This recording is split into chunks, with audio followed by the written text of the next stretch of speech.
In Edgar Rice Burroughs' John Carter of Mars, Barsoom, Mars, books. Because of the difference between Earth and Mars gravity. John Carter, the galactic protagonist, has the super-martian strength and the ability to jump great distances. What else might appear to be a superpower among other alien species?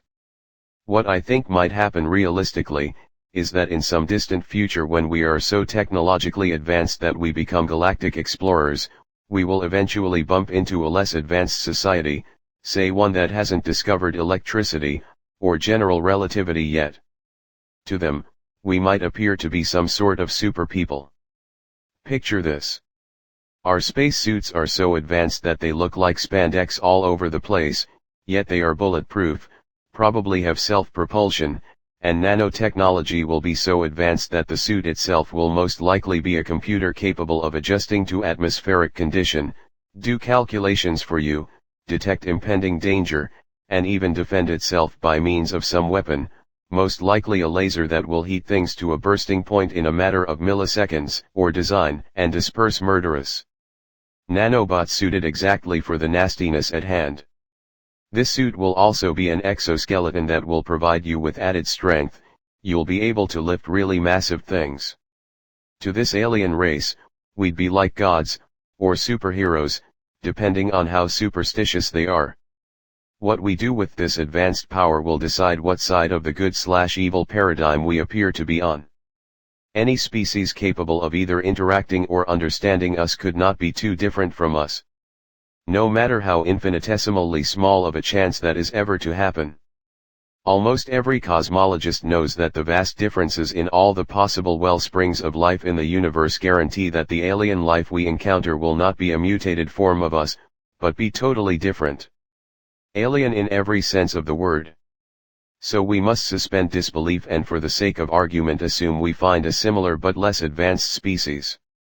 If you think about it, what made humans, is the fact that we walk straight and that we have hands and fingers to make tools. Walking on two legs allowed us to use our hands to hunt, to throw rocks, to build bows, to run and shoot arrows at the same time. Also, walking on two legs made our babies useless, which also created a strong bond between generations. This granted us an advantage to survive, and also gave us the chance to have a lot of knowledge passed down from our elders. Basically, what I'm trying to say is that any alien race more interesting than a rat, or clever enough to attack something else with a kind of weapon, whether that be a laser or a rock, probably has limbs that it doesn't need to walk on and propel itself, arms and hands.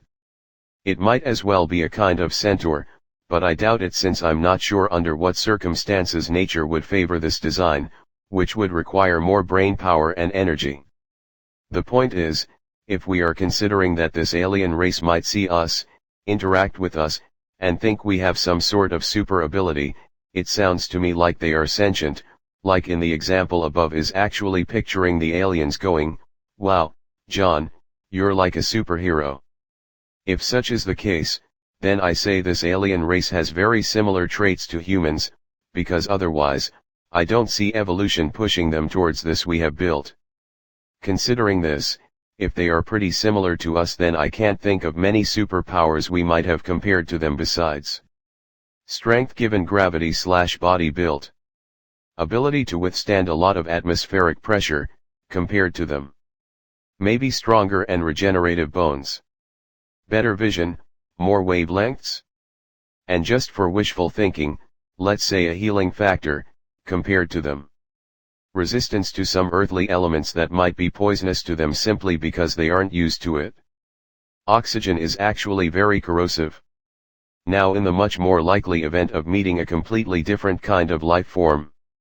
One so different but not too different to still be able to perceive us. The possibilities of our super being status increase exponentially. Anything not thought of or beyond their cognitive ability could be seen as magic or superpowers. It is a natural urge to start with a base of the 5 base senses of humanity and add things on from there. But what if one of those senses was as exotic to an alien species as telepathy is to us? What if light-based vision was counted as an esoteric superpower? Another example might be the ability to see in color. Not all creatures do. This nuance may allow us to see greater detail. What if empathy or blood clotting was astounding to them? Hostility and aggression may be unknown to them. All the things and accomplishments of killing someone for their possessions, power, or prestige may seem magical in its ability to change dynamics. Imagine. One of our esoteric superpowers is the ability to work with high negativity. No other ET species in any universe, and there are billions of universes, has ever been able to work with negativity. We destroyed ourselves several times in the process, possibly as Atlantis and Lemuria, but we finally passed the marker in 1987 known as the harmonic convergence and will never destroy ourselves again. As the explorer race, how we're known, we will take small bits of negativity to our ET uncles and aunts first in the Federation of 200 plus planets and they will spread it through the universe. It will be small bits of negativity 0.02% to 2% maximum. This will get them moving again, as they have stagnated at about 5.3 to 5.4 focus for millions of years. We'll do this by introducing simple games that have winners and losers. None have those concepts. Maybe that would not be a superpower but a serious reason to quarantine our kind.